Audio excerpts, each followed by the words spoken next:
Honestly, I'm just sick of them not taking me serious.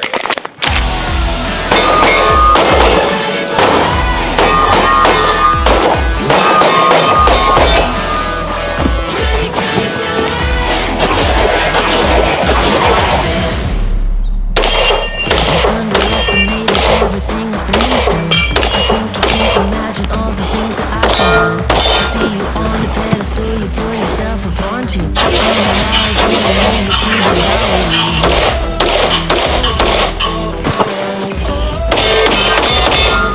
Watch this.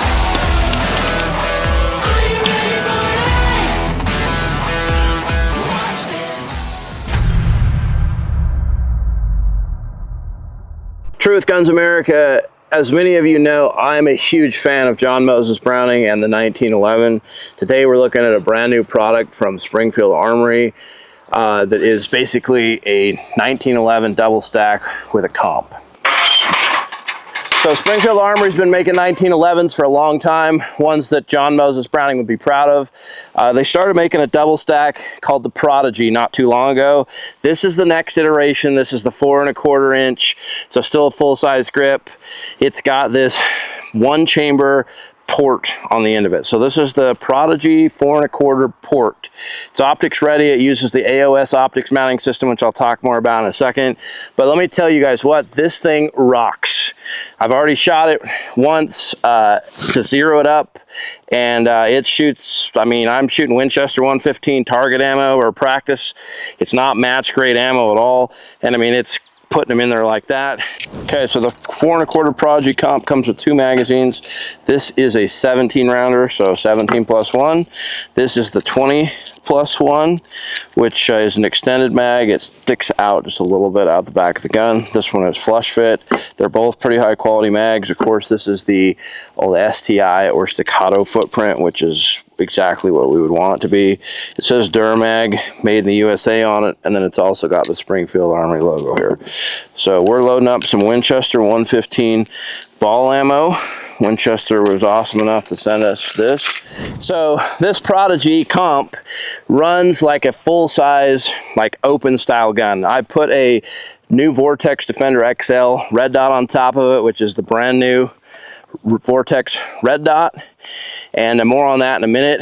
But let's just run through some of the features on this Prodigy 4 1/4. So it's a carbon steel slide with that giant port on the end of it. It is Cerakoted. The frame is also steel. Of course, it's got the polymer grip. It's got a front sight that is a little taller than normal, but I actually like it. It's got tritium in it. On the back, we have a black serrated rear sight, and actually at the very bottom of it, you can see through the window on this Defender XL. And this Defender XL sits up kind of high. You can see it's a fat sight, and so it does not sit super low, so it just barely can be seen in the bottom of that window. It's got great serrations on the front, the back. I mean, but not only that, the slide, the fit finish is perfect. I mean, the first thing I did when I pulled this out of the box is go like this and check how the slide to frame fit is. The barrel lockup is tight. Speaking of barrel, 4 1/4 inch stainless steel bull barrel. That port is cut right in the end of it, as you can see there. It's got it's a 2-piece guide rod, but it's a full-length guide rod, which I think helps this thing shoot better. It's got a skeletonized trigger. I haven't put the trigger gauge on it, but I'd guess that it's around 4.5 to 5 pounds. It's heavier than I would like to see, but I don't do this too often, but I'm going to buy this gun from Springfield because this might be my new carry and court gun under my suit. It's a little shorter barrel. It's comped. I mean, I can run this thing like crazy. Probably get somebody to do a trigger job on it. It's got the ambi safety, so both right and left side safeties. They don't stick out too far. You can still carry it. Skeletonized hammer, skeletonized trigger. It is curved. There's good texture on this grip. I mentioned earlier on these magazines, 20 plus 1 and 17 plus 1, they do have witness holes on the side so you can see how many rounds are in them. Of course, these are empty right now for the purpose of videoing. What else am I missing here on this? Oh, we have a 1911 rail under here, a pick rail, so you can accessorize with a light. Now, I did have a light I could have put on this, but I feel like a little bit, it's an old competition shooter trick is to put a light under here. It's cheating because it adds weight to the gun and it has less muzzle rise. I wanted you guys to see what this actually looked like with nothing but a red dot on the slide. And I can actually 100% tell you right now, I'm not being paid by Springfield Armory to say this. They did not send me this gun for free. I am not one of their social media influencers on any means, but I am a fan of good guns. And so far, I've got 125 rounds through this, and it has not had a single malfunction. So obviously that can change with more rounds, and we're going to certainly put more through this. I have an actual ransom rest, and we will be doing an actual accuracy test with more ammo. So you're going to want to stay tuned for that. So because of the AOS system that allows you to mount red dots, you can also pop 2 screws out and totally remove that system if you want to. There's an iron sight mounted on this plate, comes with it in the padded case here, and you can just pop this in and go back to a rear sight with no optics mount at all. So you don't have to drift anything out. It's actually a really nice feature or accessory. Also, I love this about Springfield.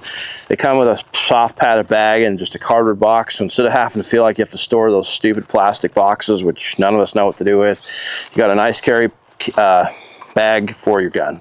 Okay, a couple other things here. On the mag release, it is serrated.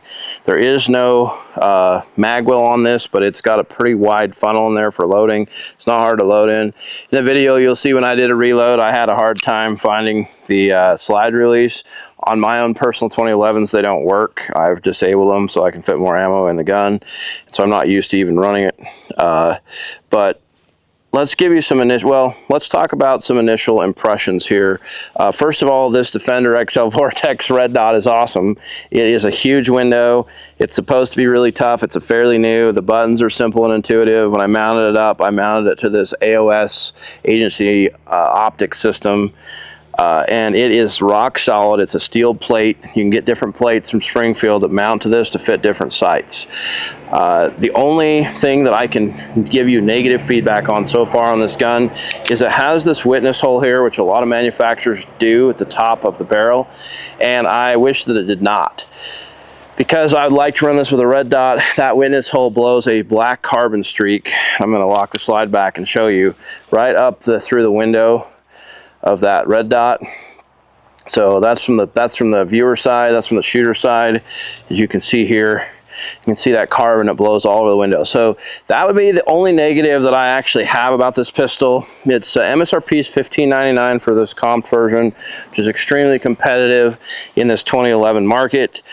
I'm a fan. It shoots flat. The trigger is not custom good, but it is probably right up there with the best stock factory triggers on the market. So if you're buying a custom gun, you have that much pre-travel, take up then a wall, and then it just breaks at about, I'd guess, 4.5 or 5 pounds.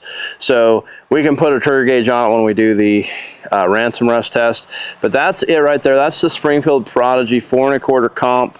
Also, I just want to point out, if you look in here in this comp, like pulling there tight, you can see the amount of crap and carbon and stuff blasting out of the thing. It is actually doing its job. Hopefully you can see in the slow motion how flat this shoots. It is a bull barrel, which adds some weight. That helps. It is a steel frame. Overall, this thing weighs like 35.2 ounces, but it doesn't feel like it's too heavy for me to carry. Anyway, I'm going to buy it. I'm going to carry it. I'll let you know how that works out for me. Also, please make sure you like, subscribe, and share. We're going to see you for this gun again with a ransom rest accuracy testing. Maybe we'll compare it to some other guns, and maybe we'll do some chronographing too. So make sure you like, subscribe, and share. Check out Guns America for the full written review with photos and everything, and we'll see you on the next video.